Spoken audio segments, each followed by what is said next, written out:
نحمده ونصلي على رسوله الكريم أما بعد فأعوذ بالله من الشيطان الرجيم بسم الله الرحمن الرحيم ألم يعلم بأن الله يراه وقال الله تعالى في مقام آخر وهو معكم أينما كنتم صدق الله العظيم اللهم صل على سيدنا محمد وعلى آل سيدنا محمد وبارك وسلم۔ میرے محترم بزرگوں اور عزیز ساتھیوں، قرآن کریم کی جو آیات آپ حضرات کے سامنے تلاوت کی ہیں، ان میں اللہ تبارک و تعالی نے فرمایا الم یعلم بأن اللہ یرا، کیا نہیں جانتے کہ اللہ آپ کو دیکھ رہا ہے۔ ایک دوسری آیت میں فرمایا وَهُوَ مَعَكُمْ أَيْنَمَا كُنْتُمْ، کہ جہاں کہیں بھی تم ہوتے ہو اللہ تمہارے ساتھ ہوتا ہے۔ جو یہ مجلس اور یہ اس طرح کی محفلیں جو منعقد کی جاتی ہیں، ان کا اصل مقصد یہی ہے، اور جو دل پر اللہ کی ضربیں لگائی جاتی ہیں، اللہ کا نام لیا جاتا ہے، ان کا اصل مقصد یہ ہے کہ اللہ کا یہ نام زبان سے ہمارے دلوں کے اندر اتر جائے، اور دلوں کے اندر یہ بات پیدا ہو جائے کہ آپ جہاں کہیں بھی ہیں اللہ تبارک و تعالی کی نظر میں ہیں، اللہ آپ کو دیکھ رہا ہے۔ جب آپ کسی مال میں جاتے ہیں، کسی دکان پر داخل ہوتے ہیں، تو آج کل لکھا ہوا ہوتا ہے کہ آپ سی سی ٹی وی کیمرے کی نگرانی میں ہیں۔ اسی طرح ہمارا اور آپ کا سبق یہ ہے، ہمیں سمجھنا چاہیے کہ ہم جہاں کہیں بھی ہیں ہم اللہ کی نظر میں ہیں۔ آپ ہر وقت ہر جگہ اللہ کی نظر میں ہیں۔ دیکھیے دنیا کے وہ والدین ہوں یا پولیس ہو، کوئی بھی انسان کو گناہوں سے نہیں بچا سکتی۔ صرف اللہ کا ڈر، اللہ کا خوف، اور یہ بات دل میں اتر جائے کہ اللہ دیکھ رہا ہے، آپ اللہ کے سامنے ہیں، یہ چیز انسان کو گناہوں سے بچا سکتی ہے۔ اگر یہ بات انسان کے دل میں آ گئی کہ اللہ وہ تجھے دیکھ رہا ہے، تو پھر گناہ کرنے کی جرأت نہ ہو، گناہ کرنے کی ہمت نہ ہو، اور انسان تنہائی میں ہو تب بھی گناہ سے بچ رہا ہو، اور محفل میں ہو تب بھی گناہ سے بچ رہا ہو۔ جب تک اللہ کا ڈر دل میں نہ آئے، اللہ کی معیت کا استحضار نہ ہو، جب تک قبر ہمیں یاد نہ ہو کہ قبر میں جانا ہے، وہاں تنے تنہا پڑے رہنا ہے، اگر لائٹ چلی جائے، انورٹر ڈاؤن ہو جائے تو گرمی کی وجہ سے گھبراہٹ ہوتی ہے، اور گھر سے انسان باہر نکل کر بھاگتا ہے، سڑکوں پہ کھڑے ہو کر لائٹ کے آنے کا انتظار کرتا ہے۔ اگر ذرا ہم لوگ سوچ لیں کہ کیا ہمیں مرنا نہیں ہے، کیا قبر میں جانا نہیں ہے، وہ ذرا سا گڑھا جہاں نہ انسان بیٹھ سکتا ہے نہ کھڑا ہو سکتا ہے، میرے بھائیوں وہاں لائٹ کا انتظام، وہاں روشنی کا انتظام وہ اسی دنیاوی زندگی کے اندر کرنا ہوتا ہے۔ اگر کوئی انسان مر جائے، قبر میں دفنا دیا جائے، قبر کے اوپر چادر چڑھائی جائے، پھول ڈال دیے جائیں، توپوں کی سلامی دی جائے، تو یاد رکھنا قبر میں جو مردے کو عذاب ہوتا ہے تو اوپر سے ڈالے گئے پھول، اوپر سے بچھائی گئی چادر، یہ مردے کے عذاب کو کم نہیں کر سکتی۔ یہ نیک اعمال کرنا، یہ گناہوں کو چھوڑنا، یہ اللہ کی نافرمانی سے باز آنا، یہ وہ چیز ہے کہ جس کے ذریعے قبر کے اندر ٹھنڈک کا انتظام ہوتا ہے، روشنی کا انتظام ہوتا ہے۔ میرے بھائیوں، آج اگر ہم غور کریں تو اللہ کی وہ بے شمار نعمتیں ہیں جو آج ہم استعمال کر رہے ہیں، آج سے پہلے وہ نعمتیں ہمارے پاس نہیں تھی۔ آج اگرچہ ہم لاکھ اللہ کی ناشکری کریں، آج ہم لاکھ کہیں کاروبار نہیں، نقصان ہے، پریشانیاں ہیں اور تباہیاں ہیں، لیکن اگر غور کریں نظر آئے گا آج ہمارا کھانا پہلے سے شاندار ہے، لباس پہلے سے شاندار ہے۔ آپ غور کریں جو مکان آج آپ کے پاس ہے کیا 15-20 سال پہلے تھا؟ جو سواری، جو گاڑی جس میں آپ سفر کر رہے ہیں، کیا 15-20 سال پہلے یہ سواریاں آپ کے پاس تھی؟ آج ہی اللہ نے نعمتیں عطا کی ہوئی ہیں، لیکن پریشانی کیوں ہے، ٹینشن کیوں ہے، ڈپریشن کیوں ہے؟ کیونکہ ہم لوگ گناہ نہیں چھوڑ رہے ہیں، اللہ کی نافرمانی نہیں چھوڑ رہے ہیں۔ ہم نے کمرہ تو ایئر کنڈیشن بنا لیا، کمرے میں آپ نے اے سی لگائی ہے، شاندار فرنیچر ہے، بیڈ ہے، یاد رکھنا روم کے اندر چلنے والی اے سی وہ آپ کی باڈی کو ٹھنڈا کر سکتی ہے، وہ آپ کے دل اور دماغ کو ٹھنڈا نہیں کر سکتی۔ آج ساری چیزیں میسر ہونے کے باوجود اور دلوں کے اندر سکون نہیں ہے۔ آج ہر کوئی پریشان ہے، ہر کوئی ٹینشن اور ڈپریشن میں ہے، ہر کوئی الجھنوں میں گھرا ہے، کیونکہ میرے بھائیو آج گناہوں کی کثرت ہے، اللہ کی نافرمانی ہے۔ جب بندہ گناہ کرتا ہے، اللہ کی نافرمانی کرتا ہے، تو جیسے ہی بندہ گناہ کرنے کا ارادہ کرتا ہے تو اللہ کی طرف سے اس بندے کے دل پر فوراً عذاب آنا شروع ہو جاتا ہے، اور جب دل پہ عذاب آتا ہے تو دل کا چین سکون برباد ہوتا ہے اور دماغ کا سکون برباد ہوتا ہے، انسان ٹینشن میں آتا ہے، ڈپریشن میں آتا ہے۔ آج گھروں میں چین سکون نہیں، محبت اور پیار نہیں، اتفاق و اتحاد نہیں۔ میں بھی غور کروں، آپ بھی غور کریں کہ ہمارے گھروں کے اندر آج کتنے گناہ کیے جا رہے ہیں۔ پہلے قرآن پڑھا جاتا تھا، نیک اعمال کیے جاتے تھے، اللہ کے ذکر کی آوازیں آیا کرتی تھی، آج موبائل پر گانا چلنے کی آوازیں آتی ہیں۔ آج اگر ہم جائزہ لیں 24 گھنٹے میں ہمارے گھروں کے اندر 1 گھنٹہ قرآن نہیں پڑھا جاتا اور 10-10 گھنٹے موبائل پر بدماشیاں کی جاتی ہیں، تو بتائیے گھروں میں چین اور سکون کہاں سے آئے؟ میرے بھائیوں، چین اور سکون کے لیے اور برکت کے لیے آپ ایک نہیں 1000 تعویذ اپنے گھر کی دیواروں پہ لگاؤ، دروازوں پہ لگاؤ، کمروں میں لگاؤ، لیکن جب تک گناہ ہوں گے، اللہ کی نافرمانی ہوگی اور گھروں کے اندر گناہ کیے جائیں گے تو وہ 1000 دیواروں پر لگنے والے تعویذ وہ آپ کی پریشانیوں کو ختم نہیں کر سکتے، آپ کو چین اور سکون نہیں دے سکتے۔ آج ہمیں باڈی کی فکر ہے، روح کی کوئی فکر نہیں ہے، اس لیے ٹینشن اور پریشانیاں ہیں۔ جب تک یہ بات ہمارے دل کے اندر نہ آ جائے میرا اللہ مجھے دیکھ رہا ہے، تب تک میرے بھائیوں یہ گناہ ہم لوگ نہیں چھوڑ سکتے، اور جب تک گناہ نہیں چھوٹیں گے تب تک چین اور سکون زندگی میں آ نہیں سکتا۔ اگر ٹینک کے اندر آپ نے پانی جمع کیا ہے، نیچے سے آپ نے ٹنکی کھلی چھوڑی ہے، کیا پانی جمع رہے گا؟ وہ نیچے سے نکل جائے گا۔ آج ہم نماز پڑھتے ہیں، قرآن کی تلاوت ہے، اللہ کا ذکر ہے، لیکن بد نظریاں ہیں، موبائل پر گانے ہیں، فلمیں اور ناٹک ہیں، اور غیبتیں ہیں، دوسروں کی برائیاں ہیں، دوسروں کی باتیں بنانا ہے، تو جو نور دل کے اندر آتا ہے، جو سکون دل کے اندر آتا ہے، اور گناہوں کی وجہ سے وہ سارا چین اور سکون ختم ہو جاتا ہے۔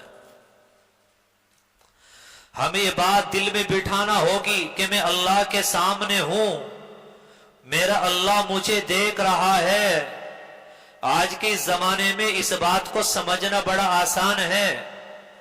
دیکھیں کیمرے میں سب کچھ ریکارڈ ہو رہا ہوتا ہے، آپ ویڈیو بنائیں، آپ موبائل کے کیمرے سے فوٹو لیں، اور چاہے 100 سال کے لیے آپ اس کو ریکارڈ کر کے محفوظ کر لیں، وہ محفوظ رہے گا۔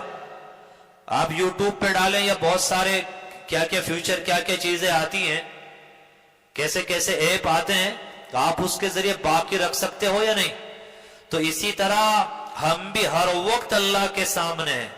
ہم جو اچھے کام کر رہے ہیں یا برے کام کر رہے ہیں تو سمجھ لے کیمرے کی طرح باقاعدہ ویڈیوگرافی ہو رہی ہے، ہماری ایک ایک چیز ریکارڈ کی جا رہی ہے. کل کو اللہ کے سامنے ہمیں حساب و کتاب دینا پڑے گا. اگر گناہوں سے بچنا چاہتے ہیں اور گناہوں کو چھوڑنا چاہتے ہیں تو اللہ کی طرف آنا ہوگا، گناہوں کو چھوڑنا ہوگا. اگر آپ بہت زیادہ عبادات نہیں کر سکتے کوئی بات نہیں، فرائض واجبات سنن مؤکدہ آپ یہ ادا کریں، لیکن گناہوں کو چھوڑ دیں. دین پر عمل تجربہ کرنے کے لیے نہ کرنا چاہیے، لیکن اللہ تجربہ کرا دیتے ہیں. آپ ایک ہفتہ 15 دن کے لیے اپنی نظروں کی حفاظت کریں، اپنے دل کی حفاظت کریں، نظر خراب نہ کریں، زبان خراب نہ کریں، کانوں سے غلط باتیں نہ سنیں، کانوں سے آپ گانا نہ سنیں. میرے بھائیو، ایک ہفتہ آپ گناہوں سے بچ کر دیکھ لیں. ایک ہفتہ ایک طرف رکھنا اور ساری زندگی ایک طرف رکھنا، آپ کو زمین آسمان کا فرق نظر آئے گا.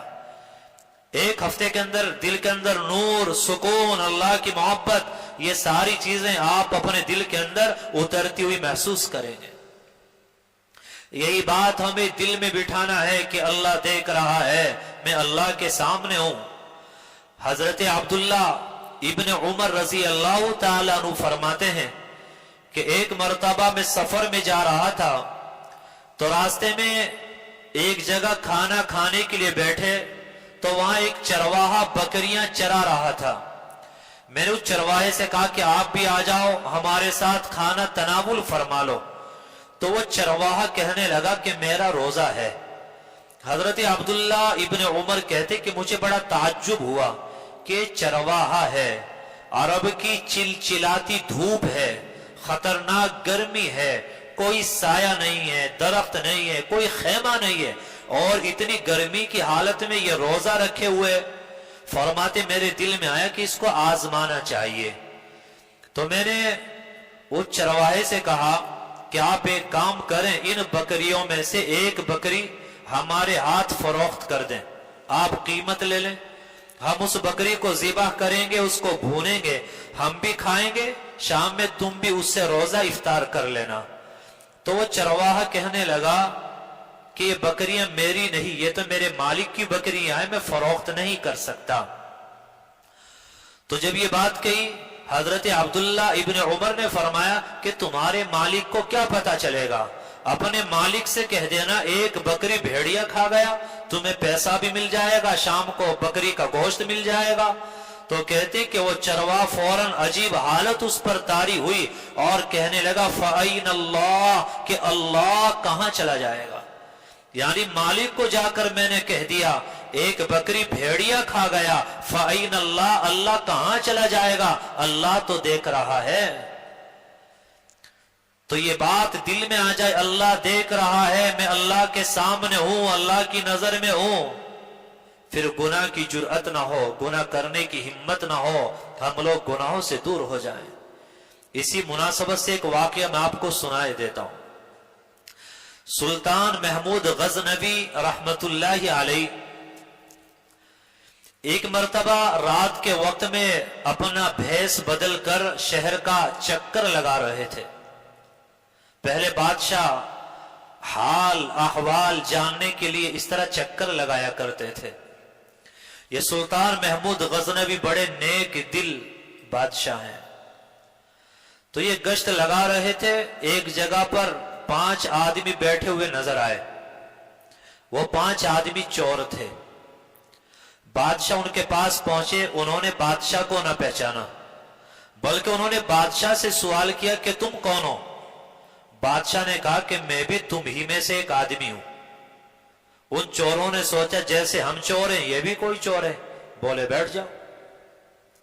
آپس میں مشورہ ہونے لگا اور کہا کہ بھئی چوری تو ہمیں کرنا ہے، ڈاکہ ڈالنا ہے، لیکن پہلے ہر کوئی اپنا اپنا ہنر بیان کرے، تاکہ جس کے اندر جیسی قابلیت ہے، جیسا ہنر ہے، اس سے ویسا ہی کام لیا جائے گا۔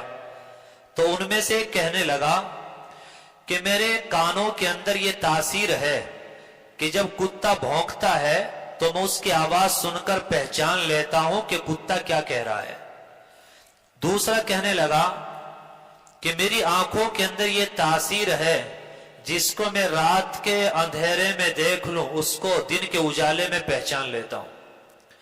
تیسرا کہنے لگا میری ناک کے اندر یہ تاثیر ہے کہ مٹی سونگھ کر پتہ لگا لیتا ہوں کہ خزانہ کہاں دفن ہے۔ چوتھا کہنے لگا کہ میرے ہاتھوں کے اندر یہ طاقت ہے کہ اگر کہیں دیوار میں نقب لگانا ہو، دیوار کو پھاڑنا ہو، تو ہاتھوں کے ذریعے دیوار کو پھاڑ دیتا ہوں۔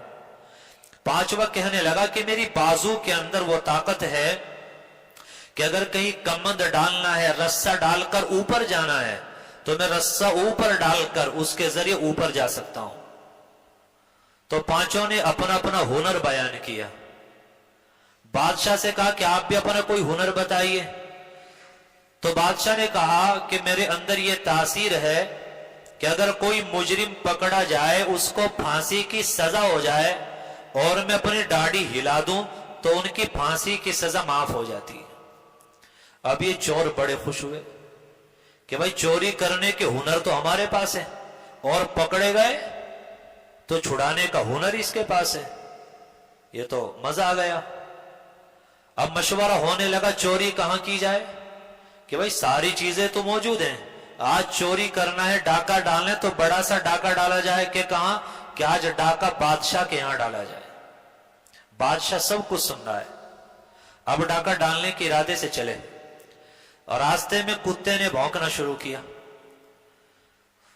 تو وہ آدمی جو کتے کی آواز پہچان لیتا تھا، وہ کہنے لگا کہ بھائی کتا یہ کہہ رہا ہے کہ بادشاہ تمہارے ساتھ ہے، لیکن عیب ہنر کو چھپا دیتا ہے۔ اس کی بات پر کسی نے یقین نہ کیا، چلتے رہے۔ اور جانے کے بعد سونگنے والے نے سونگ کر بتایا خزانہ یہاں دفن ہے، نقب لگانے والے نے نقب لگائی، کمند ڈالنے والے نے کمند ڈالی، اور بادشاہ کا خزانہ لوٹ لیا۔ بادشاہ سب کچھ دیکھتا رہا، خزانہ لوٹ لیا، اس خزانے کو تقسیم کیا۔ تو بادشاہ نے ان سب کے ٹھکانے دیکھ لیے کہ کون کہاں گیا ہے، کون کہاں گیا ہے، کس کا کون سا مکان ہے۔ اب بادشاہ بڑے غصے میں آتا ہے۔ آپ خود سوچیں، بادشاہ ہو، اس کے سامنے چوری اور ڈاکہ ہو، تو اس میں بادشاہ کی توہین بھی ہے۔ تو بادشاہ بڑا غصے میں تھا۔ صبح کو بادشاہ بیدار ہوتا ہے، عدالت قائم ہوتی ہے، دربار لگتا ہے۔ بادشاہ جلادوں کو حکم دیتا ہے کہ جاؤ فلا فلا گھر سے فلا فلا آدمی کو گرفتار کرو، عدالت میں حاضر کرو، اور ان سب کو سولی پر چڑھا دو، کیونکہ یہاں گواہی کی ضرورت نہیں، کیونکہ بادشاہ خود گواہ تھا۔ اب پانچوں کو بلا لیا گیا، رسے ڈال دیے گئے، زنجیریں ڈال دی گئی۔ اب زنجیریں ڈلی ہیں، بادشاہ کے دربار میں کھڑے ہیں، پھانسی کا حکم ہو چکا ہے، ہر کسی کا بدن کپ کپ آ رہا ہے۔ اب موت سامنے سے نظر آ رہی۔ اب ان پانچ میں ایک آدمی وہ تھا جو رات کے اندھیرے میں دیکھ کر دن میں پہچان لیتا تھا۔